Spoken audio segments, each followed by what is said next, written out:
How to remove followers on Spotify. To get started, first of all, open up the Spotify application on your phone. You will then be taken to the Explore page over here. Now, on this page, go to the top left corner and tap on your profile. From the options, select Settings and Privacy. Then, you need to tap on View Profile.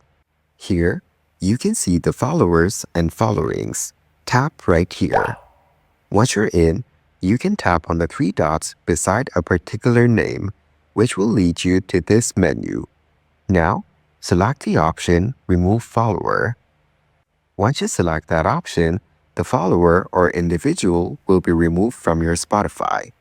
This way, you can easily remove unwanted people from your list. Now, that person cannot see your activity or listen to your playlist. So that is how you can easily remove someone from your Spotify followers.